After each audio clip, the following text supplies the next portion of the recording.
pengetahuan. Selamat menyaksikan. Halo, perkenalkan nama saya Nadia. Halo, saya Indah Turjana. Halo, saya Luciana. Halo, saya Mira Cynthia. Hai, saya Zahra Mutmainah. Dan saya Silvina Asar. Sebuah taman yang asri, di bawah pohon rindang, sekumpulan anak-anak muda duduk dan berbincang-bincang tentang pengetahuan dan memori. Nah, selamat datang teman-teman. Jadi, pada hari ini di Taman yang Asri dan Indah ini kita akan membahas topik penting dalam psikologi pembelajaran, yaitu memori dan pengetahuan. Jadi, di sini kita belajar bagaimana cara otak kita bekerja dalam menyimpan dan menggunakan pengetahuan. Jadi di sini saya akan menunggu teman-teman saya untuk hadir pada hari ini. Nadia, aku bingung nih, apa sih yang dimaksud dengan perbedaan antara memori dan pengetahuan? Tunggu dulu Indah. Jadi itu pertanyaan yang sangat bagus yang kamu berikan kepada saya. Jadi memori itu adalah proses bagaimana kita menyimpan informasi dalam otak kita. Sedangkan pengetahuan itu adalah informasi yang sudah kita simpan dan kita gunakan. Udah paham kan? Jadi yuk mari kita duduk dan bahas lebih lanjut.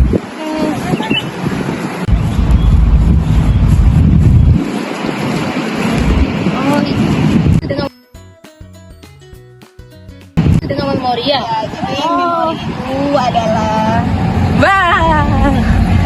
Dengar, lu lagi bahas memori ya? Iya. Ini topik yang aku suka nih. Jadi kan memori itu kan ada tahap-tahapnya. Ada yang pengkodean, penyimpanan, dan pengambilan.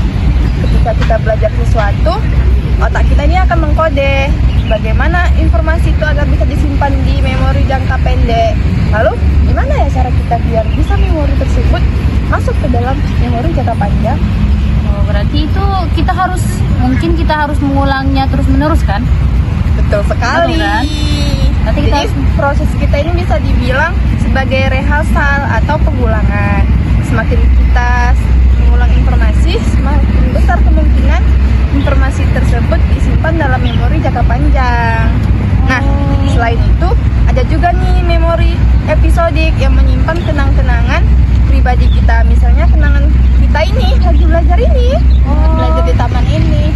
seperti itu ya. Itulah mengapa memori sangat penting dalam proses pembelajaran kita. Itulah. Oh itu ya. Kami lagi bahas tentang memori loh. Kalian tahu nggak pentingnya memori itu apa?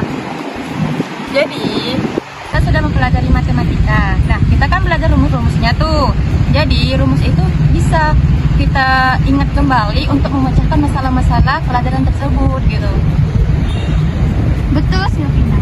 Pengetahuan itu bisa berupa informasi yang terorganisir. Misalnya fakta-fakta, aturan, atau bahkan keterampilan yang kita pelajari.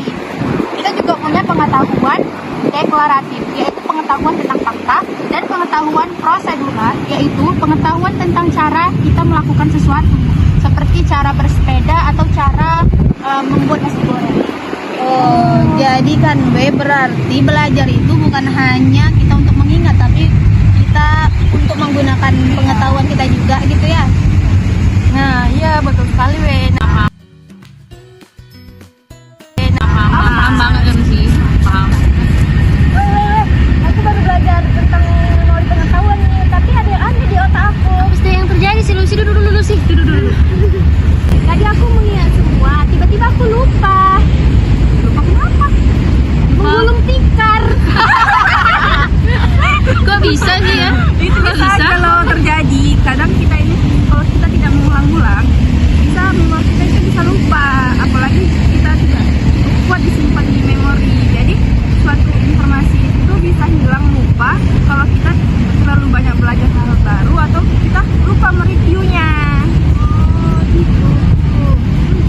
Sekarang kamu baru ingat kan?